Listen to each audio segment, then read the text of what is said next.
Sounds right. Snappy, won't you? I have some very heavy thinking to do before 10 o'clock.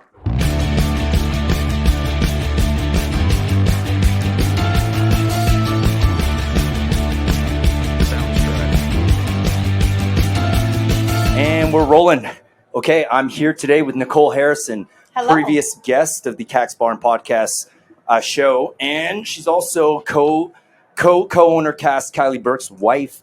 That's and me. So Nicole is a big part of Kaks as well. She does a lot of management stuff behind the scenes.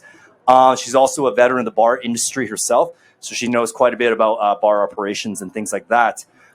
We brought her on. She's one of the OG guests from the very beginning of the show when it was just out of the garage studio. And that time we talked about motherhood because Nicole's and Cass's daughter, Cara, she's 10 months old now. 10 months, yeah. 10 months old, yeah. And right now, this is almost like a impromptu follow-up to mom life. Where are they now? Yeah, where are they now? But the funny thing is we're doing Mother's Day edition during Father's Day. It's a little bit different, but it's fine. I'm sure Cass will be all right with it. Yeah, His Father's Day gift is me coming on a podcast. He gets a little break from me hounding him. Nicole, okay, just right into it. How's the last 10 months been? Last time we did the podcast, Cara was, I think, only a month old, right? Yeah, 1 or 2 months. So now she's 10 months. Yeah, she's walking now. She's tall. Walking, she's talking. Mm-hmm. She has her own little personality, and it's so crazy to me because she learned no. She did learn yes as well, but she's a lot happier saying no. Yeah. So it's process of elimination by what she doesn't want. She eats human food, sweet potato fries, pickles and strawberries are her all-time favorite. Huh. I make her little charcuterie boards for lunch. She gets ham, she gets strawberries, Sick. she gets pickles, she gets bread, spinach dip. What? And I'm in the back just drinking a Red Bull. Doing so good. So proud of you. Man, you showed me a cute video of her. She definitely has a little personality going now because she was watching TV and she literally looked like a little adult because she's looking up at the TV and she's eating. And then Lucy, your dog, is putting her face near her and she's and it just feeds Lucy and just the fact that she knew how to do that and it was she's learning to share, she understands other people need to eat, and I mean it's just she seems, I don't know, again maybe everyone favors their babies or friends or their friends' babies, but she seems really smart, you know what I mean? She is. Try not to be biased, but do you think she's I'm moving ahead? Yes, and it's so hard because I kind of run into the same wall as you just did, where am I biased? Am I just so in love and infatuated by her that everything she does, I'm she's so smart, she's beautiful, she's a genius. Yeah. Or is she, I don't know, 10 months, she's fully walking. Yeah. She can run. Yeah. It doesn't always end great, but she does run, which is really impressive. So the fact that she knows to feed herself and then she'll feed the dog, which isn't great for the dog because now she's getting a little fat. Oh, but God. she's loving it. So it's good. Motherhood's been really good for us. Yeah. For me, and it's the hardest thing I've ever done. Yeah. It's definitely taught me a lot of patience. Mm-hmm. Just because, you've never known frustration until a small human being that is so exhausted and tired, eyes can barely stay open, yet refuse to sleep. The frustration level is insane, but you also can't be upset because you can't expect a 10-month-old to regulate their own emotion. No. I'm 28, almost 29, and I struggle to regulate my emotion. So why am I expecting my daughter to, at 10 months, be like, oh, this diaper that I'm wearing needs to be changed? I'm going to very calmly let my diaper be changed. No, she gets so upset. Yeah. But that's not her fault. She's a baby. But because she's so smart, and like I said, I could be biased, but because she's so smart, I'm this is what happens every day, 4 or 5 times a day, your diaper gets changed. Yeah. So is it really 4 or 5 times? I sound so dumb. Yes. You're probably one of the long-standing bachelors I know. Not anymore, obviously, because you've got a fiance, but back in the day, you were one of the long-standing bachelors. I was actually Quagmire from Family Guy. Joey from Friends, Quagmire from Family Guy. Yeah. So it's so funny to me because, at the beginning, you're changing diaper 10, 12 times a day, and now it's 4 or 5 times. Mm-hmm. But the poops aren't as cute because they're real person poops, and you got to be ready for that because it really creeps up on you. But honestly, the hardest I would say the hardest part about motherhood is the outside forces. Like, you don't want, how to phrase this correctly. People just kind of like put stuff on you, and then you think about it forever, and you internalize that as a mother, and you don't mean to, but the stresses and the guilt that comes with being a mom is so much that's all you really think about. What do you mean exactly, if you don't mind me asking? No, not at all. Okay, so I'll give you an example, right? Okay. So a few weeks ago, it wasn't smoky out. It was a beautiful day. So Cara and I go for a walk to our neighborhood pub, right? She's happy. She's got her snacks. She's got her toys. She loves to wave at strangers. Mm-hmm.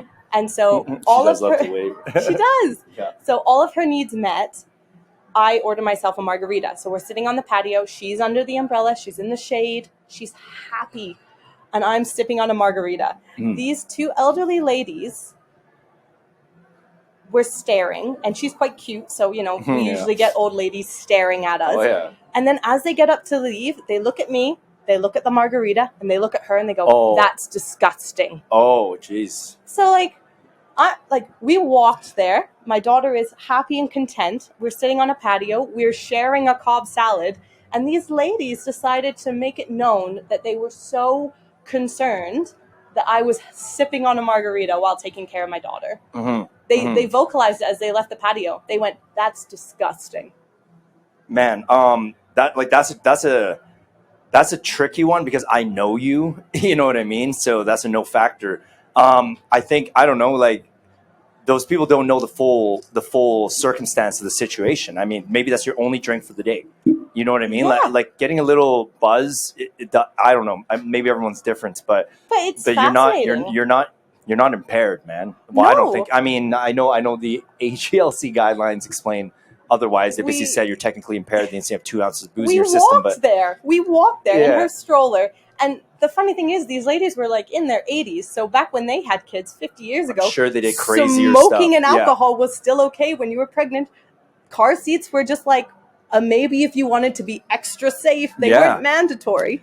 But and the frustrating part is they're going to go on and tell that story of the mom with the baby drinking on the bar for 2-3 days until the story runs out.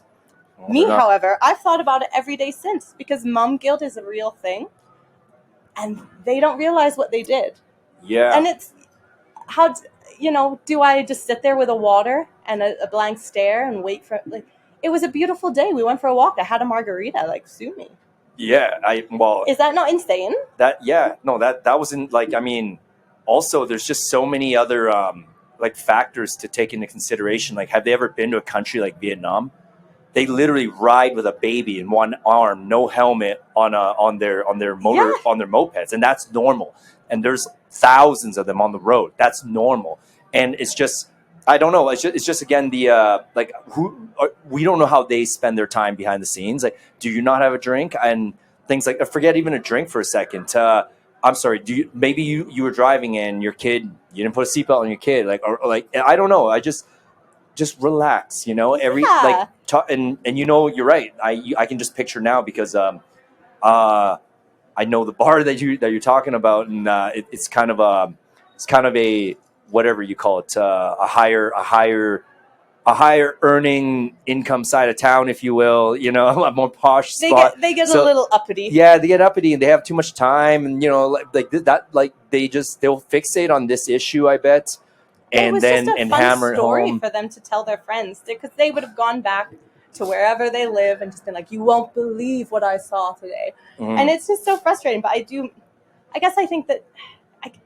Okay, let me ask you then. Do you think it should just be okay? No one should have even any alcohol near a child for X months. Yeah, right. You're still allowed to be yourself, and. You know what? If I was there and she was screaming her head off, she was unhappy, just fair enough. Maybe pay attention to your kid. But she was sitting there. She was happy. We shared a Cobb salad. She was eating the egg and the chicken. She was having the best time. And I was sitting there having a margarita. Yeah. It's not like I was dancing like shirtless on the table as my child watched. Like, I was just enjoying my day out with my child. We were having a mommy-daughter day. Yeah. Like, excuse me. Hey, well, yeah, and those ladies, like, tough shit for them because, like, Cara's going to grow up in the bar industry. It's just literally, like, her dad and you are bar owners, right? And it's like, just, people don't realize that when you speak out, it really does affect the mums, right? Because mums are going through enough as it is. So the fact that you're able to sit there and judge me, and that, people don't realize the impact that their words have. And I think a lot of that honestly kind of stems from social media these days, kind of giving everyone a little bit of a God complex, because you go on social media and you see something and you put your 2 cents into it, you put what you think, and then all of a sudden, because the internet is a vast place, you get hundreds of people telling you how great you are, how right you are, and then so you feel the need to put your 2 cents into real life as well. But if a mom is sitting there enjoying a day with her daughter, it's none of your fucking business, to be honest with you. It's none of your fucking business. Yeah. She was happy, I was happy, but these ladies just couldn't help but on their way out go, ugh, that's disgusting. Did they look at you and say, that's disgusting, or were they whispering it under their breath? Oh, no. So the server came out, and they saw the server, and they're like, that is disgusting. Oh. A margarita. Oh, my God. Like I was doing fucking titty shots from a stranger as my daughter sat in the corner. It's ridiculous. And it's so unfair because motherhood it's not easy. You're dealing with a lot. Like, it's a full-time job. It is. Yeah, and it's a full-time job. And it really is. And right now, that sucks to hear. And look, we've seen actual negligence before. Like when Michael Jackson put his baby over the top of that balcony. Like that was actual negligence. It's wild. And I mean that one again. It's not like he like put the baby over to. I don't know what is.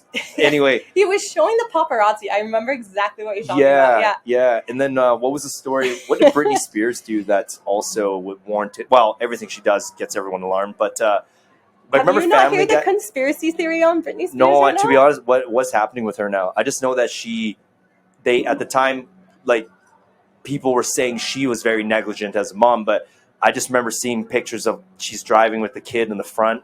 But again, even that, I'm not sure. Look, I'm not saying drive with a child. How long were they driving for? Was it the highway? I don't know. I mean, because think about on farms, how many people have their childs on their laps when they're driving a tractor or something, right? Well, not even in farms, just in countries that are a little different than ours. Like in Eastern Europe and things like that, having your kid on your lap it is what it is. That is what happens, right? Yeah. And so I think here we're a little privileged. Because here they're just like, we also have so many rules as well. Like you do anything and there's someone right there to fine you or tell you that you're wrong. But in those countries they're a little more relaxed, and they're calling them less developed, but they're more free. Less developed but more free, I would say. Sorry, I'm really curious now. What's happened with Britney Spears? Oh, I've been out of touch. So the newest conspiracy theory is she actually they assassinated her. And they've replaced her. So all over Instagram, because there's one where the camera cuts down and the filter she's using moves, and it's her sister's face. Is she missing or something right now? No, but no one's seen her. But she keeps posting on Instagram. So, yeah. It's like Kanye West. He disappeared for a few months, and he said in an interview, he's like, if I ever disappear for a few months and come back different, they clone me. Jesus. Yeah. I wouldn't put anything past anyone anymore. The world's very weird right now. It's a bit strange. Everything's weird. I don't know. Every day it's just looking around like what's next, going on here? What's Cass next? always makes fun of me because I love a conspiracy theory. I always have. But nowadays, I kind of have to switch the algorithm. So, on Instagram, when you like a few videos, it sends you... Oh, I know. I know you know. Just ignore all those pretty girls that show up in my search feed when you go on my Instagram.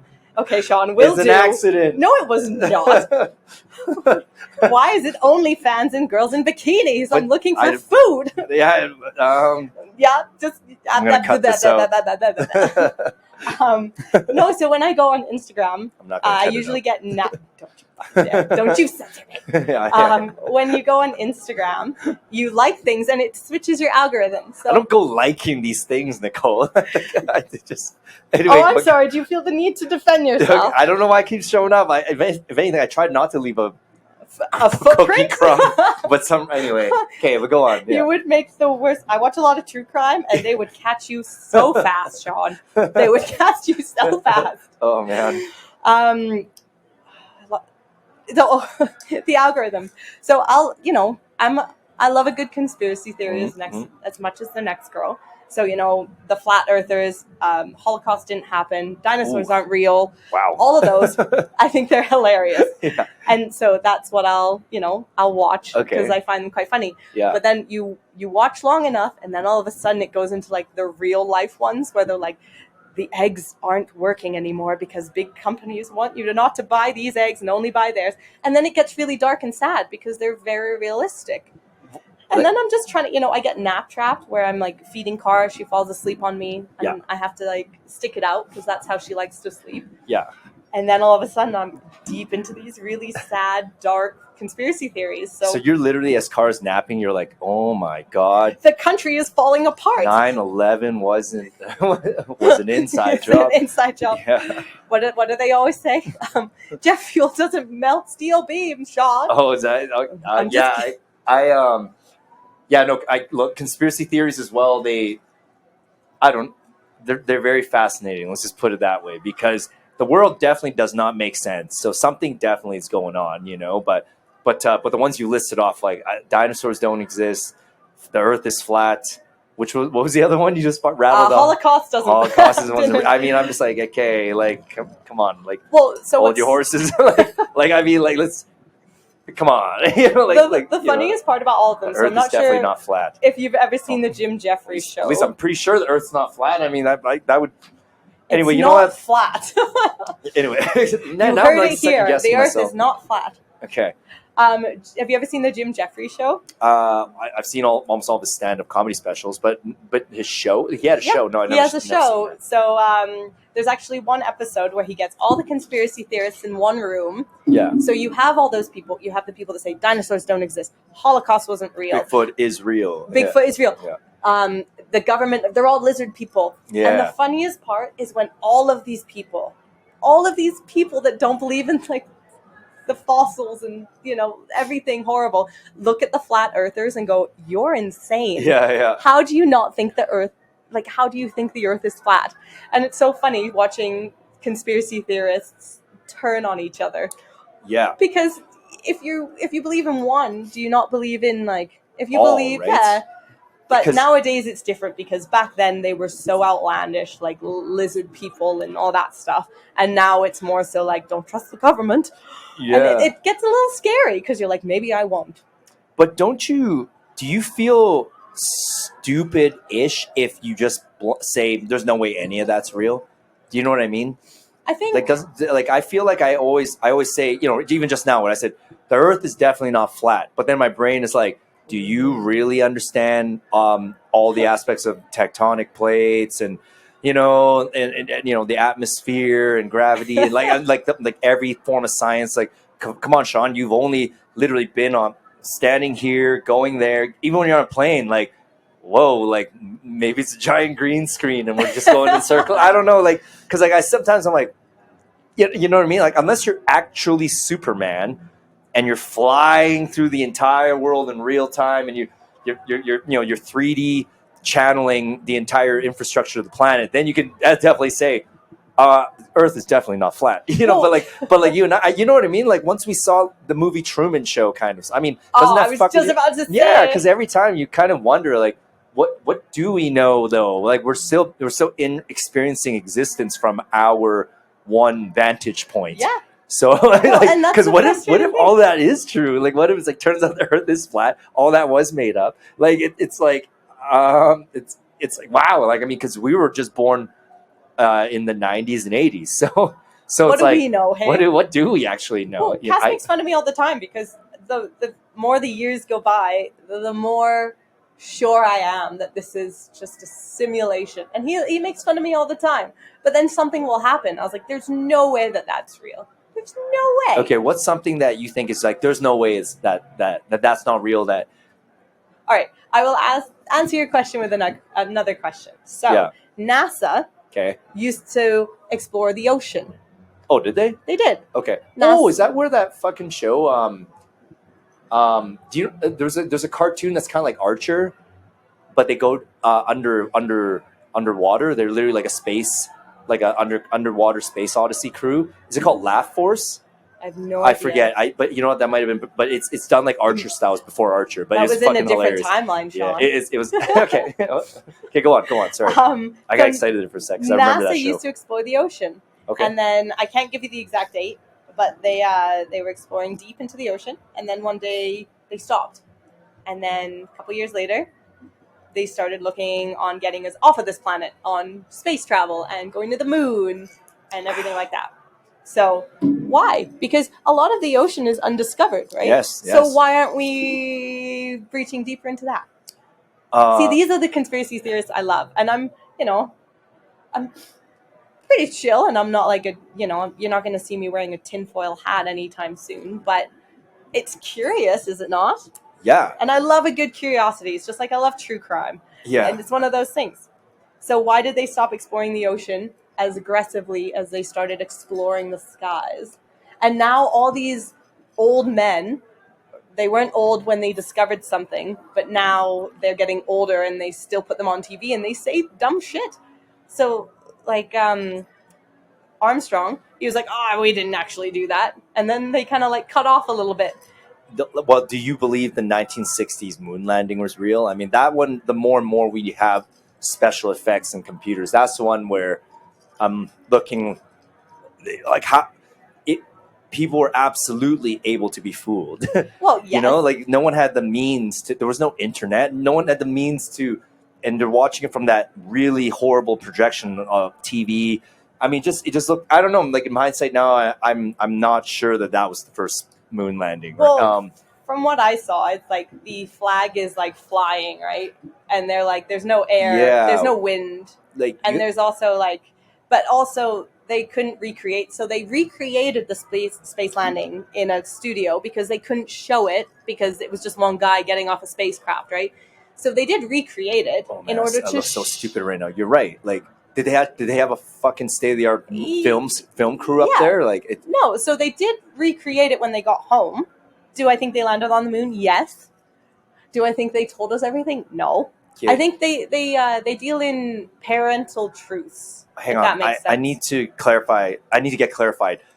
Those, okay, again, maybe I sound extremely stupid, but those videos of the landing, like, are those actually credited as recreation reenactments? They never really said. Oh, okay, good. They just because I thought all along I'm dissing how fake it looked because it was like a recreation. Yeah. Anyway, but no, from what I understand, during the actual landing, it was live, right? Everyone was like, I knew where I was when fucking so and so actually like landed on the moon. You know, they didn't have someone set up watching him float across the moon. And how do they know the equipment would work up there?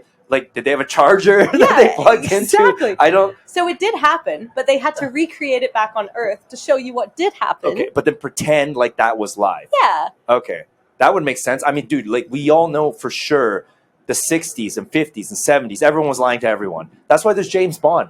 All James Bond did was like infiltrate lies, you know, on behalf of like Her Majesty. You know, like.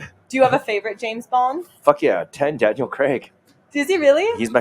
Why is? Oh, hold on. Who's your favorite James? Pierce Brosnan. No, he's a stud, but he's old timey hot. Yeah. He's like old school, like debonair. Daniel Craig is like new school sexy, but you can't do the old school. You can't forget the old school. No, Pierce Brosnan. He's a stud. I do like him very much. Then he sings in Mamma Mia and never saw that one. What? But hey, Nicole, though, but do you think that, you know, in James Bond's Specter, right? Mm-hmm. Like, like I believe there's a specter out there. Yes. Like that's what I think the secret society is trying. Yes. And then but in James Bond's Spectre, it's well, you know, like they believe that when I say they, I mean people who are heavy in the conspiracy theorist realm of this part of the topic. They believe that it's a satanic worshipping group, that because it's not like, say you and I were part of this Spectre Illuminati group. It's not like we're doing this so that we get to enjoy the spoils of destroying humanity. Like we're doing it so that our crew of followers continue to continue the mission, and it's going to be 1,000 years from now when that group finally gets to enjoy being supreme rulers, and then they pay homage back to us. So it's a real deep cult commitment, because if you think about it, the opposite end of being good is, with a lot of religions, is that you're being good so that when you die, well, you're being good to try to actually be good, but when you die, you want to go to heaven and be with God, right? Yeah. Like the same idea, I guess, with Satan, right? Like this thing stems from a satanic end game, but when it there's a philosophy as to why this manipulation of humanity towards like a manageable population, because there's just too many people. It seems like they're just trying to kill them down so that there's like a decent number to rule over. But then their method will be to be very specific in the way they do things, as in like the top get all the spoils, and then the bottom are kind of like, it's literally like the image of hell. You got Satan on his throne and a bunch of little minions so that idea, that kind of motive, that's the one that kind of fascinates me, because evil, if you think about it, evil's supposed to means you're very self-serving, right? Because think about it, an evil person, all evil acts means you chose to be super selfish in the moment, right? Well, here's how I'll differentiate the two. So being, on the one side, like a good Christian girl, it's not gratification right away. You're doing all these good deeds in hopes that one day, later on down the line, you die and you go up, and then you reap the rewards, have some kind of super gratification. So it's delayed gratification. Whereas with the devil, it seems more, you pledge your soul to them and you live this lifetime, you get everything you want, but then when you die, your soul is so ravaged. You don't have a soul and you're stuck in hell, and it sucks. Okay, so do you live a shit life in hopes of going to somewhere better? Or do you have the best life ever and then just know when you die, you're fucked? That's the two things. Yeah, what do you do? You broke it down pretty simply there. I to piggyback off that, to kind of finish my thought on the last subject, I'm saying there's a funny paradox, because if the Spectre group is a real group, hence the Illuminati, then in a weird way they have the same amount of commitment as a good Christian, because they're not doing it so in this lifetime they get to experience all the spoils. Like they're doing it so that their future disciples get to, in a way. But it's all in the name of the idea of the cult, which is Satan or evil. But evil and good are literally both sides of the coin, because they're both committing to a super cause, right? Like what you were describing, it wouldn't be the Illuminati's belief system, because they might not be of the essence of, okay, let's murder, rape, and pillage and take. They're saying, let's murder, rape, pillage, take, as long as it sets it up so that we can always keep murdering, pillaging, and take. Yeah. So that takes like infrastructure. Because if every one of them was like, today, murder, rape, pillage, and take, then murder, they kind of rape, pillage, and take one more time. Yeah, it should be on a shirt. Anyway, it should not be on a shirt. Yeah, no. I mean, don't do those four things, man. I'm supposed to be talking about motherhood. This is what we're talking about now. But anyway, I'm just trying to say, with that, it's like murder, rape, pillage, and take. Yeah. Okay, man, I'm losing my train of thought. I'm just saying that there seems to be more to it if this thing is truly about, honoring the cause of the Dark Lord, right? It's kind of like Star Wars shit. Like the Sith, they do everything for the dark side of the Force, except for the top dog, Palpatine, because he does everything basically for himself, right? Yes, Palpatine's always going to be about Palpatine. Yeah, exactly. But that's like the main dog. But like if everyone else who's in the dark side, they do things for the dark side of the Force. Yeah, you kind of know what I mean? I do know exactly what you mean. So I'll ask you a question then. Is it better to be a bad person in a good world or a good person in a bad world? You're very deep, Nicole. And let me think about this. And I don't know, let me see how I feel about this. To be a good person in a bad world. Deep into your emotion, Shawn. Yeah. Deep into your emotion. I guess it really comes down to what behind closed doors when you're by yourself and no one's I don't looking. Want to know what you do behind closed doors by yourself, Shawn. Feet stuff. No, no. Anyway, it all depends on in behind closed doors when you're by yourself and no one's looking, you're being completely honest, what you actually feel and believe in, right? Yeah. Because if you actually truly feel and believe that like God is waiting and God is real in that way that they've been describing it, then being good is just, you have to be good no matter what, whether it's good world, bad world, you know? And then, but if you're talking about being like, which one would you rather be is such a broad question because it also depends on survival. If you're talking about surviving, then you have to blend it, right? Kind of like if you're in prison and you need to survive and because you still, say you go to prison at 25 to 30, say 30, you're not going to be out till you're 60. But you're sitting there thinking in your head, well, with modern medicine, maybe I could still live to 90. So if I get out at 60, I still have 30 years to try to make a difference and do good. And then you're like, hey, I have to survive to 60 and as good of health as possible. But then you're looking around, you're like, okay, everyone's joining different racial group gangs and this and that. You might have to bend your morals there and do a bad thing. The probability of coming out of jail after 30 years and still retaining your sanity, humanity is quite tough because I couldn't imagine spending all day. Well, think about it, all day, every day, same routine, same everything. And then you get out into the real world and you don't have anything. You don't have a credit card. You don't have credit. No one will rent to you. You don't have $1 to your name. You don't have anything. And so what do? You turn back to the life that originally got you in there because you end up homeless. There's nothing else you can do. Yeah. Because a lot of places, you check that box. It's like, have you ever been to jail? Have you ever been charged with a felony?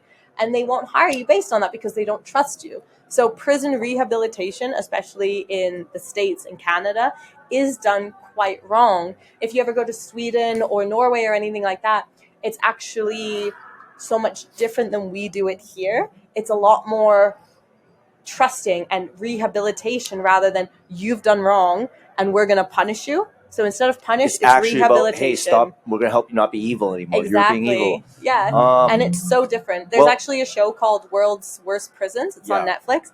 And it is one of my absolute favorite shows. It's so fascinating because there are prisons in Brazil and everywhere where the guards are actually the better prisoners. And your family comes in. They have conjugal visits. Your family can actually live in the prison with you. So it's quite different than it is here. Here it's very structured. And over in North America, it's a business. That's why, and that's the prisons issue are with business. It. That's there's been some. Oh man, how did that? Anyway, What did you just get distracted by? That little flying that's a wasp or something? That's not a wasp. Anyway, how'd you get in here? Anyway, right now, like on Joe Rogan, there was a couple episodes with the guy who got brought in. I forget his name now, but he does what's called the Innocence Project. He helps people who've been wrongfully accused get out of prison. Okay. And some of these people, they were, a lot of them are ethnic minorities from the 70s, 80s, and they were clearly just scapegoats at the time, just to either shut the case and Excuse me. So sorry. Yeah.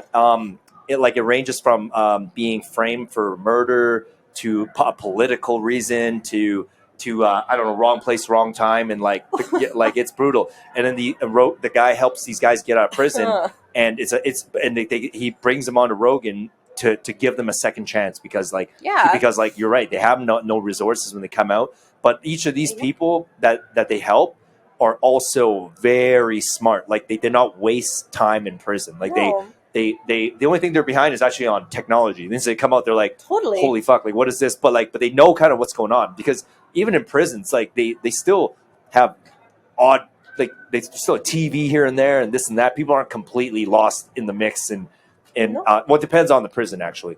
But anyway, like I'm trying to think back how we got to this point in the conversation. But all I'm trying to say is, if you're in the prison, you're gonna have to do some bad stuff so to survive, so you can do good stuff later. It's such an interwoven like mess, you know. Like no one can ever go one way. You have to weave through the good and bad. I don't see how in this day and age you can just say be good. All like when I say be good, I mean literally live like the way they say in things like the Bible, you know, like you're just trying to avoid saying "be good" like the Bible does. And it's just, I think at the end of the day, Kaks is nonpartisan, Nicole. Like we are nonpartisan here. Jim Jeffries, he's like, there's one pamphlet to living life, and it's "Don't be a cunt." Yeah. And you turn over to the next page of the pamphlet, it's blank. The next one, it's blank. It's one don't be a cunt. thing. Yeah. Just don't be. Just try to leave this place a little bit better than you found it. You know, don't call the mother sitting there with her daughter disgusting for having a margarita. Yeah. You know, don't. Were they drinking? No, they're old ladies. I don't know. But here's my thing: is I don't know if they're drinking because I wasn't paying attention to them. I was, living my own little life. And like I said before, social media has kind of given people a God complex because they feel the need to just enter into your life to tell you what they're thinking at any given moment because, well, people on the internet were listening, so why shouldn't you listen? People just need to learn to just do their own thing. Don't worry about anyone else. Make yourself happy.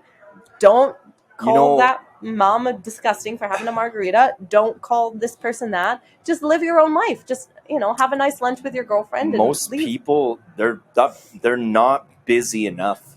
I know. That's actually one of the problems. Yeah. And even if they think they're busy, I mean, they don't have enough going on in their life that actually entails their mind to be fully immersed. I'm not saying intentionally distract your mind, but I'm saying when you're like me and Cass can both attest, like being entrepreneurs now, I wouldn't trade it for anything. I've grown in ways that I'm super eager to see where this will go from here. Yeah. It's not an easy journey. There's been a lot of rough times, but at least my mind isn't spun dwelling anymore over anything. I literally don't have time. And I think that's actually the way we need to live, because one, we're all capable of something grandiose, and two, like sitting around having enough time to say dumb shit like that's pretty sad on the person who said that, totally, because like again, we don't know who they are. Like behind the scenes, they could be literally like, oh my god, that can't we had a margarita as she chucks like 5 pills of oxy and then like goes babysits her own like grandchild. It's like come on, man, like. And then and then again to think that's like the highlight of their day. The way they left, I was like, you know what? They're gonna go home to their husbands or wherever and just be like, you'll never believe what I just saw. And it's just I guilt myself enough as a mom. I don't need strangers coming in and helping out with that. What do you like? Maybe I sound biased here because I know you, and we're a crew. Full life. Yes. Yeah.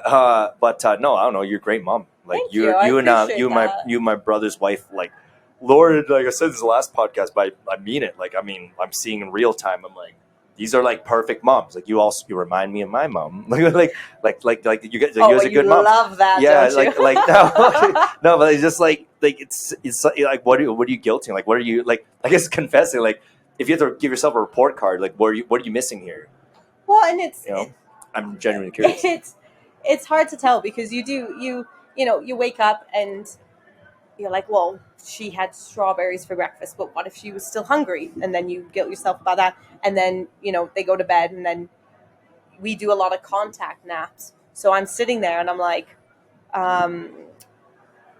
she's napping, I should be doing that laundry, or I should be cleaning downstairs, or, you know, I should be prepping meals for tonight, or I should be doing this, I should be doing this.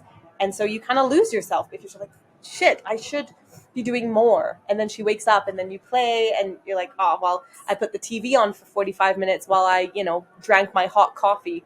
And then you go online, they're like, screen time rots your child's brain. So that kind of goes into you too. And then later on in the night throughout the day, so you've now spent, you know, 8 hours straight.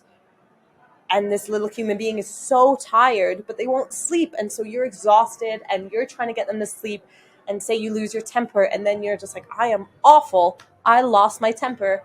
And it's just, you try so hard and so hard and so hard and so hard. But how could it have gone any other way? That's the thing. But you don't think about that, like, you know? I mean, I'm just picturing back in the day, one generation or two generations prior, people had 5 kids, 4 kids. So I'm thinking, you know, and, you know, like I reflect on my upbringing. Man, mom and dad totally lost their shit every now and then because of us. Like we're running around like, you know, like they're juggling a job and no internet, so everything's less convenient. And, you know, so they call it gentle parenting now. Okay. So we're like the first generation of gentle parenting. Well, do you remember in the 80s and 90s, there used to be a commercial that would come on at 10 o'clock and be like, do you know where your kids are? It's because parents would be like, hey, get out of the house. Yeah. Come back when the lights are on. And the TV would legitimately be like, hey, have you thought about your kids for a minute? But now, because once again, I'm not shitting on social media, but social media is very much like, you see these moms with these pristine houses and they're the aesthetic is white and black and gray and it's beautiful, and you look around, your house is messy and there's laundry piled up, and you know it affects you because you try. But you already answered your own question there. I mean, your own perception there. You said it appears. You know, I mean, look, That's we're not fair, born. yeah. We're not born yesterday, and we. How many people have we seen now? Like so and so's divorced, or so and so like turns out he had a pill habit, or so and so like it's totally. Everyone, I just learned. I have no problem with that anymore. Like I don't really compare myself to anyone.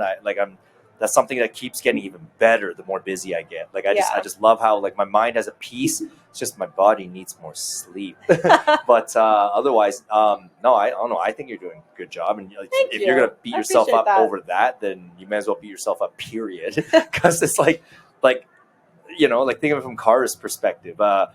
She doesn't want to sleep because she's like, wow, like she's learning to be awake instead of just falling asleep, you know? And as far as like getting annoyed whenever you're changing diapers and stuff, I don't know. Like I get annoyed when I have to go poop now, you know, because I'm just like, I have stuff to do. I don't want to be doing this, but I have to, I guess. And, you know, and then you go, you know what I mean? Like, so so it's like wah. Next time I'm changing Cara's diaper, I'm gonna be like, Shawn would be upset as well. So all is well in the world. Wah. I'm not gonna use that sound effect though. Oh man, wah. Nicole, let's wind this down. We did it. Thanks for having me. Yeah. It was nice to come back after all this time. Mm-hmm. It was after. I will sum it up by saying 8 months later. 10-month-old now instead of a 2-month-old. It's amazing. Mm-hmm. Every inch, every hardship, everything to watch her learn and grow is 100% worth it. Mm-hmm. Mm-hmm. Yeah, no, you're definitely one of the coolest moms I know. I mean, what other moms talk about all this conspiracy theory stuff? They really don't. The government's run by lizard people. Yeah. You heard it here first. But I kind of mean that though, because a lot of moms, they kind of change from who they were when they didn't have a kid pretty drastically. Like they overnight, they don't watch the same shows. They don't have the same jokes. They're literally a completely different person. And you're kind of, you know, you're left with just the memory of the other person. Right. Yeah. And that person's gone. They're never coming back. No. Going forward, it's the mom mode. And then they have very good mom skills and that's great. They're raising the next generation of young people. But they themselves, they kind of no longer have anything interesting to say outside of mom stuff. Learning how to appreciate who you were, but also mourn your past life, but love where you're going it's an art, and it's something that I've been working on, is mourning my past life, but enjoying my current. Yes. I think just keep some hobbies, man. Like, I know you have a lot, like everyone's busy, but you got to remember this. Remember the hobbies you liked before. You got to keep doing those for you, because otherwise, selfishly, how it affects other people is you don't realize when you're kind of, not you, I'm saying, but a lot of parents, they kind of they lose themselves. Well, they create boring times for everyone else. Well, my buddy, I'm not going to name names, but he was at finish on this story. He was like, oh man, it was so and so, a neighbor up the street's kid's second birthday, and halfway through that, me and my wife, we had to say we had something to handle for 2 hours, and we snuck back to our house and we blasted like 3 shots and like chugged like two White Claws because they were just so boring. We thought this was also going to be, because we're busy too, being new parents, and they thought this is going to be like an entertaining time. We get to like kind of crack jokes, but he's like, but all they want to talk about was little Susie needs this for school, or hey, this juice box is on sale, or whatever. It's just, after a while, he's like, this can't be it. Like, I can't. Damn you, Costco. Yeah. He's like, this can't be like I work all week and deal with all this, or I do what I do to. This is supposed to be the highlight, and these are the conversation. This is the vibe. Yeah. And then Buddy actually came down to Kaks, and then he got pretty hammered here and had a good time, and then was like, yeah, I'm doing this every now and then. Like, I need to remember to like actually maintain his own personality, really. Yeah. Because otherwise, you have to, because like, dad jokes are a real thing, but they infiltrate into like, that's all your jokes now. Yeah. And like, this is who you are. Yeah, it's like, and now you're wondering, oh, I don't get invited anywhere, but I have my family and I love it. It's like, yeah, no, good for you, but like, you're definitely annoying anyone else you have whenever you open your fucking mouth. Like, it's you have to remember to be fun. You have to just. But the only way that can be genuine, like, and you're not like, oh my God, I better pretend to be hip, and it's like, do your own hobbies still. Create time. And juggle that energy, like, to do your own hobbies, the stuff that you like, watch the shows you like, do work like you got it, man. Otherwise, you're goo. You're goo for everyone else who's kind of like, not there or whatever. Anyway, you're just goo. You're just goo. Don't be goo. I don't know. Or what was that in South Park where they made fun of Clyde for being very handsome, recognized as being a very handsome kid at a very young age, and then like he's like then he grows up, is like, you're as interesting as like a wet paper bag or something. Like, you know what I mean, like something ridiculous like that. No, that's exactly what it is. Nicole, never be as interesting as a wet paper bag. I will try my very best, Shawn. Cheers. Cheers. All right, okay, love you. Love you too. Okay, and drink this. Mother of the Year, people. Mother of the Year. All right. Kaks Barn Podcast. YouTube, TikTok, Instagram, Spotify, Apple at Kaks Bar Podcast. Websites at kaksbarpodcast.com. And 1006 1st Street Southeast, Calgary, Alberta. Open 11 a.m. to 2 a.m. 7 days a week. Come drink with me. Come drink with Nicole and me. All right. Okay. Bye.